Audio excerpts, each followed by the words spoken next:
અને ચોથા નંબરની અંદર શાસ્ત્રકાર ભગવંતો કહે છે શુદ્ધિ. અને શુદ્ધિને જ્યારે પણ મગજની અંદર લાવીએ ને તો એક નામ સામે આવે, સ્થૂલીભદ્ર સ્વામીનું. સ્થૂલીભદ્ર સ્વામી એ પરમ શુદ્ધિ કહેવાય છે કે લોકો આમ બ્રહ્મચર્ય પાલે, પણ આ સ્થૂલીભદ્રનો બ્રહ્મચર્ય કેવો કે અબ્રહ્મના ઘરની અંદર રહીને પણ બ્રહ્મચર્ય પાળવું એ સર્વોપરી બ્રહ્મચર્યનું પાલન, શુદ્ધિનું પાલન. સાચું બોલો. કદાચ તમે બધાએ સ્થૂલીભદ્રને સાંભળ્યા હશે, સ્થૂલીભદ્રનો ચરિત્ર સાંભળ્યો હશે.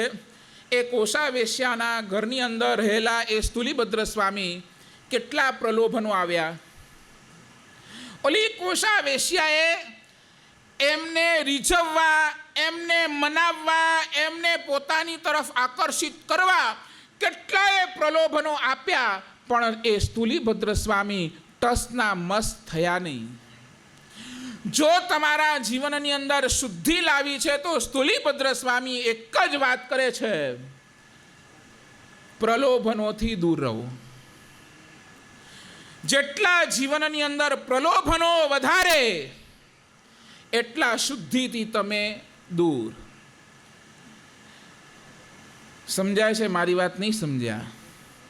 પ્રલોભનો આવ્યા કરે, સંસારના પ્રલોભનો આવે. નાનકડો એક્ઝામ્પલ આપું. બરાબર વ્યાખ્યાન ટાઈમ કરો એના રોજ જો વ્યાખ્યાન જો 9 થી 10 બરાબર 9 વાગે વ્યાખ્યાનનું ટાઈમ હોય અને એ જ વખતે બરાબર 9 વાગે કોઈ ગ્રાહકનો ફોન આવે કે હેવરી માલ ખપે તો, ને હેવરી અચો માલ લ્યો ને હેવરી રોકડા આગેનો. બોલો ક્યાં જાઓ?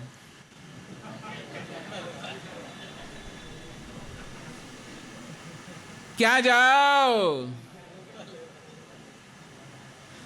પ્રાયોરિટી શું? ઓલો કસ્ટમર કે પ્રવચન? જો પ્રવચન પ્રાયોરિટી છે તો તમે શુદ્ધિ તરફ આગળ વધી રહ્યા છો, અને જો ઓલી દુકાન તમારા માટે પ્રાયોરિટી છે તો હજી તમારો જીવન પ્રલોભનોથી ભરેલો છે, અને આ પ્રલોભન તમે ક્યારેય તોડી નથી શકવાના. લખી રાખજો, મરતા દમ સુધી આ દુકાન, આ પરિવાર, આ કામ નહીં છૂટે. શાસ્ત્રકાર અહીંયાથી કહે છે પહેલા નંબરની અંદર પ્રલોભનો છોડો. જેટલા પ્રલોભન આવે છે એની સામે એકવાર લાલ આંખ કરો. એકવાર પ્રલોભન છૂટશે, શુદ્ધિ આવશે, સમર્પણ આવશે, સાધના આવશે, અને સાધના થશે ને તો સમ્યક આવ્યા વગર રહેશે નહીં. એટલે 4ની સામે 4 બરાબર. શુદ્ધિની સામે પ્રલોભન. પ્રલોભનને છોડો. મેં પહેલાં જ કીધું, આખું એ ચાતુર્માસ પાપથી વિરમવા માટે છે, પાપથી અટકવા માટે છે. આખી આરાધના, પરમાત્માના દરેકે દરેક વચન એ આ જ વાત કરે છે કે પહેલાં દોસ્ત તું આ બંધ કર, પછી આ કર. પહેલાં તું આ બંધ કર. એક સામાયિક કરો ને એટલે તમે શું કર્યું? કરેમી બનતે ઉચ્ચર્યું એટલે તમે શું કર્યું? પહેલાં પાપથી અટક્યા ત્યારે જ સામાયિક થઈ શકે. જ્યાર સુધી તમે પાપથી અટકતા નથી ત્યાર સુધી તમે સામાયિક પણ કરી શકતા નથી. કરેમી બનતે જાવ નિયમમ. બોલો બરાબર ને? એ 48 મિનિટ્સનો સામાયિક એટલે શું? એ 48 મિનિટ્સ માટે તમે પાપથી અટક્યા, પ્રલોભનોથી અટક્યા. એટલે શુદ્ધિ માટે પ્રલોભન એની સામે લાલ આંખ કરજો. સમર્પણની વાત આવે ત્યારે એની સામે પોતાની સ્વચ્છંદમતી એની સામે એકવાર વિચારજો કે હું મારી મતીએ ચાલુ છું કે હું પરમાત્માની મતીએ ચાલુ છું.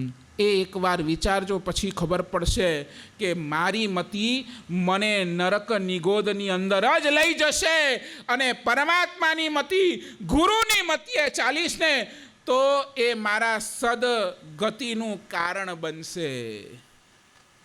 સમર્પણ, સાધના કરવી હોય તો તમને શાસ્ત્રકાર ભગવંત કહે છે અંદરથી તમારો સત્વ જગાડવો પડશે.